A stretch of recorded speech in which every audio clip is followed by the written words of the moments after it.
This paid podcast is a partnership between Slate Studios and Century 21 Real Estate. All uses of trademarks or brands are not meant to convey sponsorship or affiliation of this podcast. From Century 21, this is The Relentless, a podcast about looking at sales differently. As entrepreneurs, we need to constantly evolve, refresh our approach, and these days, that means prioritizing the customer. Because sales is about so much more than transactions. It's about elevating experiences. I'm Kristen Meinzer. I'm an author, entrepreneur, and podcast host. And no matter what job I've had, I've always used my voice to help people. I learned early on that treating people like they matter isn't just the right thing to do. It also makes for good business and great relationships. And that's what this season is all about. We're talking to the visionaries reinventing hospitality and the pioneers who figured out how to create celebrations that don't feel like work. Because The Relentless is about more than the close. It's about opening our minds to new possibilities and crushing mediocrity every step of the way. It's time to dream big, embrace change, and stay relentless. Hi there, and welcome to The Relentless. When dealing with customers, it might seem obvious that one of the most important skills you need is good communication. But the spoken language we use is often only a part of how communication happens. From body language to how we listen, good communication is not only key to creating great customer experiences, but also to lasting relationships built on trust.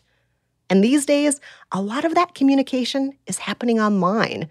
From emails to texts, so much business happens without actually being able to read physical cues. With these continued changes, sometimes those who are successful at in-person interactions might not realize they're falling short when it comes to digital communication. My guests today have all dealt with the dynamics of communication both on and offline in their business endeavors. Later in the show, I'll talk with two entrepreneurs who've developed their own communication styles. But first, I'm going to introduce you to Erica Dhawan. My name is Erica Dhawan, and I'm the author of Digital Body Language. Erica has turned the core observational skills she learned as a child into the tools she now teaches entrepreneurs and executives to better connect with others. My parents were Indian immigrants, which meant at home we spoke Hindi.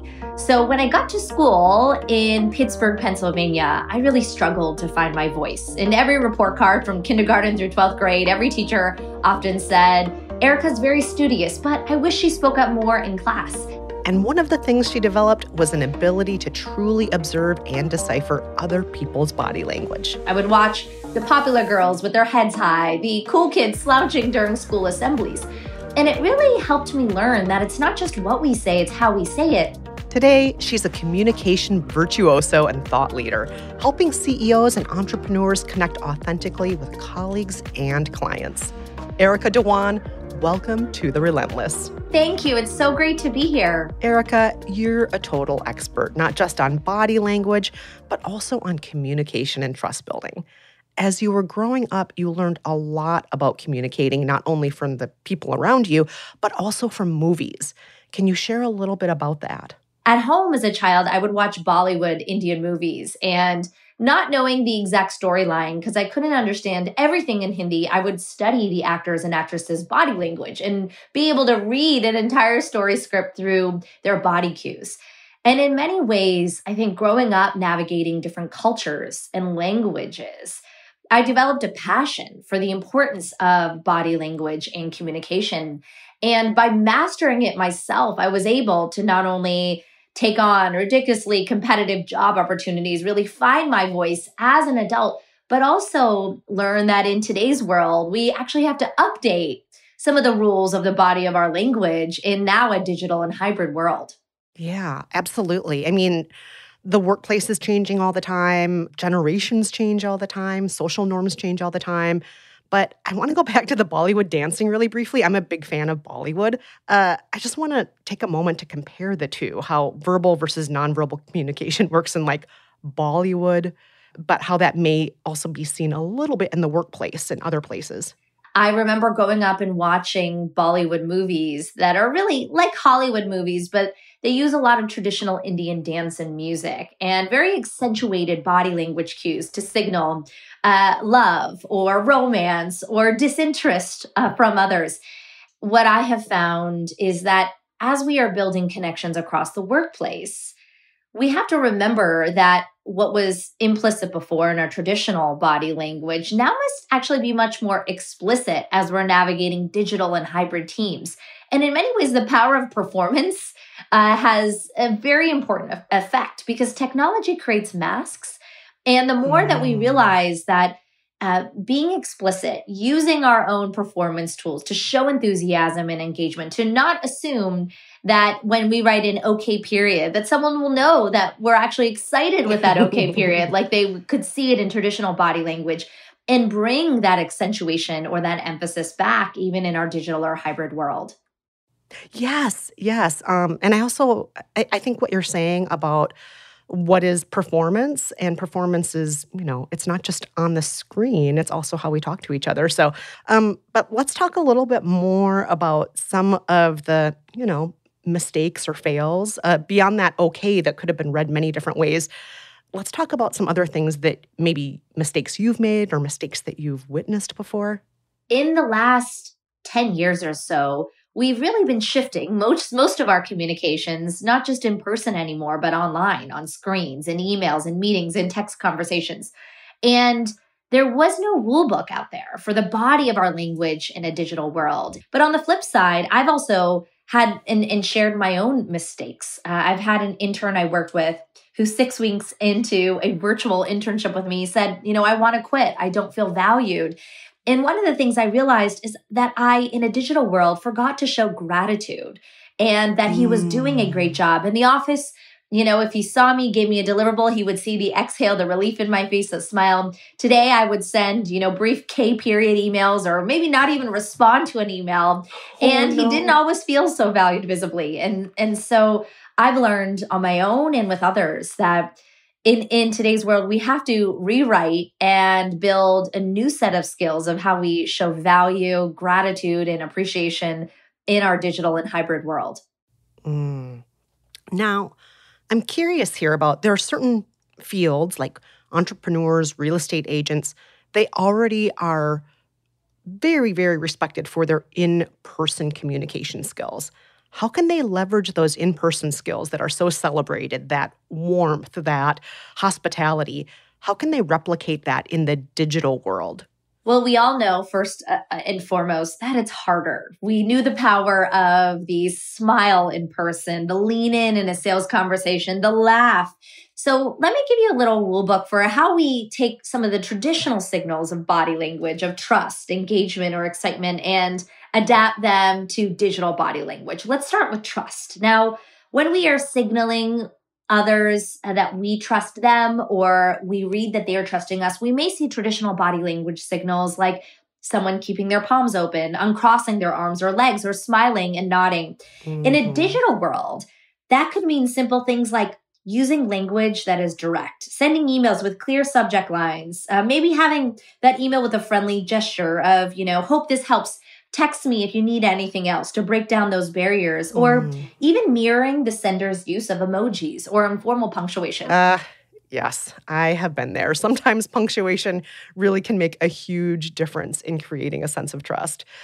These are such great examples. Erica, can you give us some more? The second example is engagement. Now, traditional engagement often looked like making direct eye contact in a face-to-face meeting. In a digital world, that could be simple things like prioritizing timely responses, responding quickly. I'll give you a third one, which I think is important, which is excitement. When we want to show our eagerness and our interest with others. In physical body language, that often looks like speaking quickly or tapping our fingers or raising our eyebrows. In a digital world, that could be using multiple exclamation points or capitalization to show excitement. It could also be sending multiple messages to show engagement, maybe a text, but also an email looking forward to this. And also not shying away from the power of emojis. I like to say, think before you emoji with these tools, but to not shy away from them because in today's world, they're much more of the norm, not the exception, to show that emotional nuance. Now, Erica, you've given us so much great information about the wisdom that you share with your clients. But if we turn the tables, I'm curious, what do you like when you're being communicated with as a customer?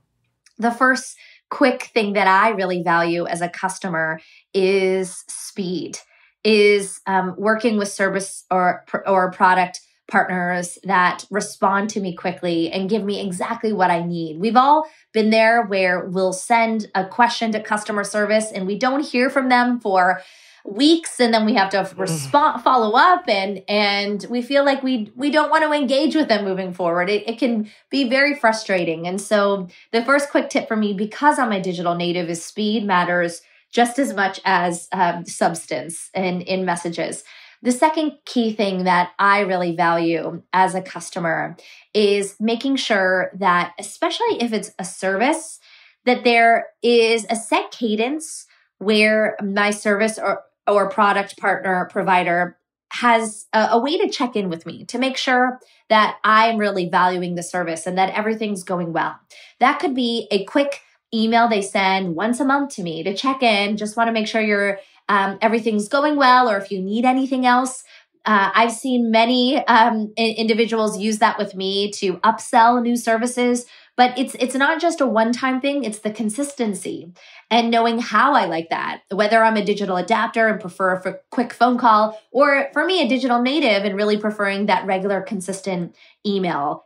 And the last thing that I think is really important is to remember to have a good website. I'll be honest, having a digital body language persona is everything now, from how you write emails to what's on your website, to making sure that you're answering those common FAQs for someone so they don't have to wait in a line for 10 minutes to call you about something. And so simply, taking the time to remember to share information with your customers across all the spectrums and make sure you're reaching not only existing customers, but new customers, especially those that want virtual first or virtual only relationships. When we get off this call, I am going to create an FAQ section on my webpage. That's going to change how often people email me about things that I think are obvious. And save your time as well. Yes. Well, just one last question. What do you see happening in the future as far as communication techniques and how they'll evolve? I think that the last year has shown us more disruption, yet more innovation in how we work and communicate. I think that this is a moment that we can all reset our norms, bring some sanity and clarity back to our communications. I think a lot of the reaction to the pandemic was that we have to just be 24/7 on all communication platforms, and it's created a lot of screen fatigue and overwhelm. And I think the answer is not to connect more, it's to connect intelligently. Most importantly, I truly believe that this is a moment that we must all build our skills in digital body language, just like we've mastered traditional body language. This is the moment to transform how we work. We have to remember that what comes before that face-to-face meeting, those smart digital communications, those quick touch points after those face-to-face meetings are what will create that long-lasting trust and confidence in how we grow our businesses moving forward. Oh, Erica, this has been such an inspirational conversation. It really has filled my heart with the belief that I can communicate with people better, that people can communicate with me better, and that we can build that foundation of trust that you're talking about. So, Erica, thank you so much for taking the time to join us today on The Relentless. We really appreciate it. Thank you so much for having me. As Erica showed us, there is plenty to consider when it comes to communicating effectively, especially in terms of our interactions with colleagues and customers. My next guests are committed to changing communication in the real estate industry. Michael and Matt Atwood are co-owners of Century 21 Atwood. They host their own podcast called The Realty Brothers, and yes, they really are brothers. Based in Minnesota, their family business has been around since the late 1800s. Michael and Matt, welcome. Hey, hello. Hi. Now, your family business started in the 1860s.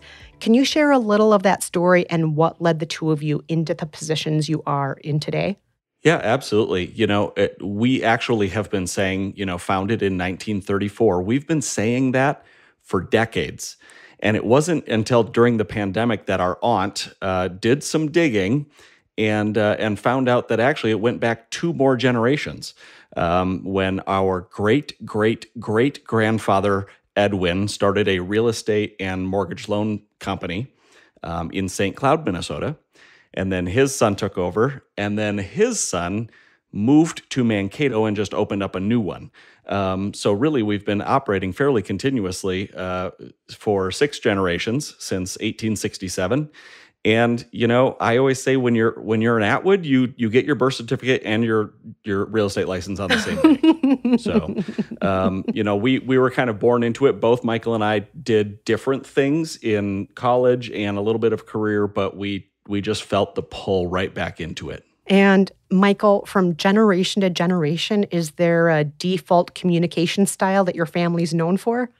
I think that we just try to talk to people like they're people.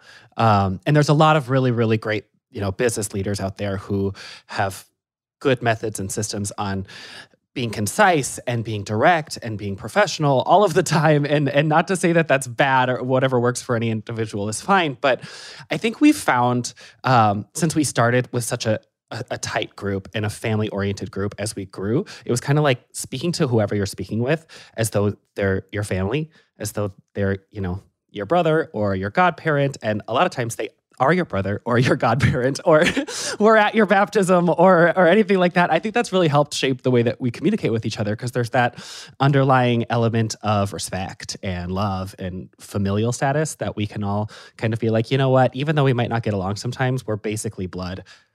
Now, Matt, you two are brothers, and the dynamic you had growing up, is that the way you are in business at this point?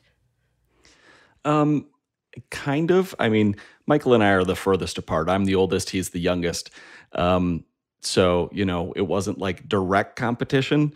But the one thing everybody always tells us that watched us grow up was, you boys, there's 4 of us, you boys could fight so hard. And then the next second, you're all hugging each other and cuddling up on the couch.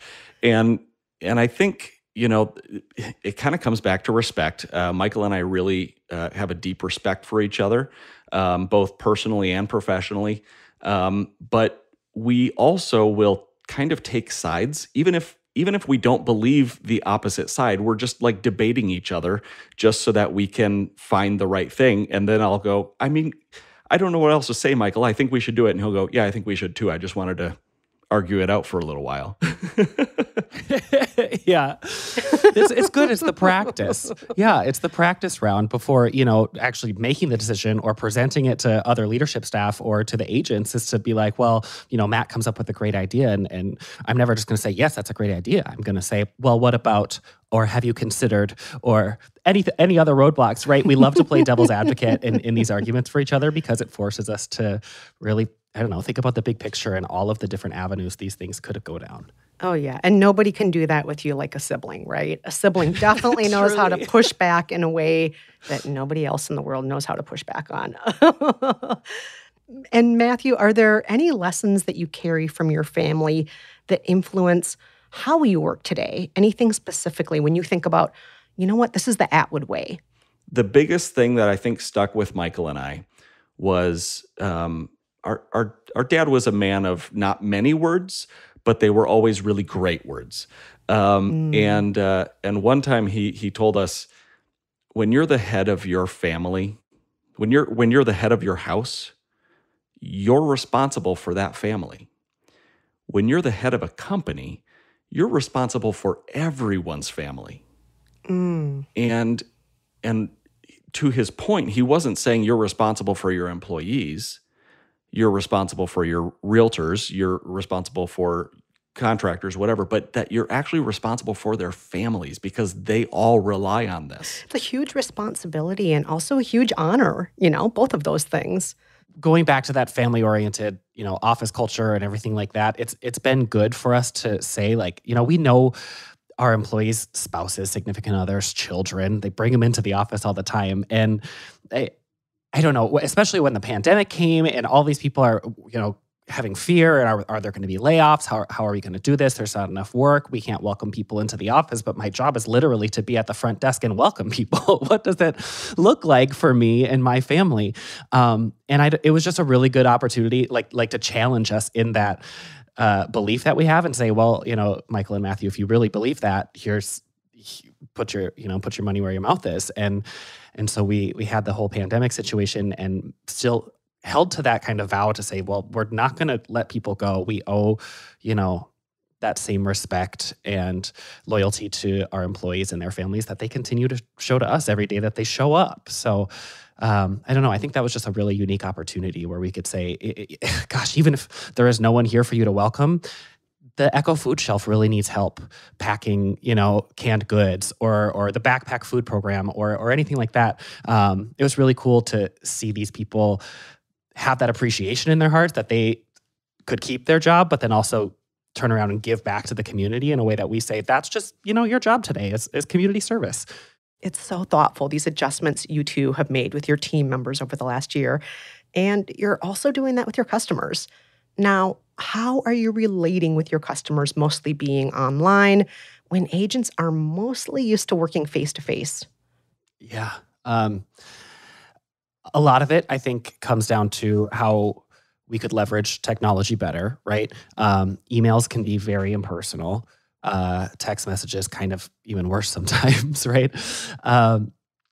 But fortunately, through our own investments and then also through the Century 21 system, there was all of these opportunities available to us for video or virtual showings or virtual open houses, or how can we get, the real person behind the message again, as opposed to just being content, words on paper. Now, you're very good, it's obvious, about taking care of your customers and your team, but I'm curious, when you're the customer, what do you look for when it comes to communication? I'm going through a home remodel right now, and I was just at some flooring depot, something or other. And the person that was kind of assigned to helping me once I walked in the door was not the most helpful. And the whole time I kept on, I don't know, I would pull something off and she'd be like, well, that's not really in stock. And I felt like I was like driving the conversation to say, well, do you have anything similar that is in stock? Or like, what does this look like in a different color palette or anything, right? And I couldn't help but notice that there was another couple there doing their shopping too. And the person helping them was so excited for them. Like, oh, I love that choice. That's a really good one. You know what pairs well with that? Or have you considered something that has a little bit more of this undertone? Or like, just not necessarily driving the entire experience, but participating in it, right? And also letting them know, because there's usually one party who does this all day, every day, and one party who hardly ever does this, right? And the same thing goes for the real estate industry. We have all these agents who do this all day, every day, and then we have buyers and sellers who obviously don't. And when I am the consumer, I want to be able to look to whoever the professional is and just have them be excited for me and have them participate with me, so that I'm not looking around going, well, don't put it all on my shoulders. Like, is this right? Am I along the right lines? Is this the right next step? How does this work? Just someone who's going to be involved and share in that excitement with me, I think goes a long way. I love that bit of advice. I think it comes in handy in so many places, including on your podcast. One thing I always say about podcasts is excited people are exciting people. And people want to be excited about who they're listening to. And if the people aren't excited, no fun.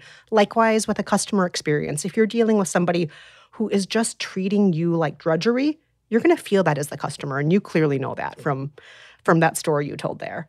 Now, I love your podcast. Can you two describe what it's about and things you discuss on the show and the topics you explore? They're called the Realty Brothers, and that's what people have just started calling us, is the Realty Brothers. But it's not just all real estate all the time and just here's the facts and here's the stats and goodbye. It was about building that genuine communication that we talk so much about. Also showing that real estate is not all about people who just are trying to get the next sale, but people who have the same genuine likes and loves and everything that you have. We just happen to do this job too. But then we also share, good relevant real estate tips. Yeah, I think it was about making kind of the real estate industry, the real estate world as a whole, more approachable.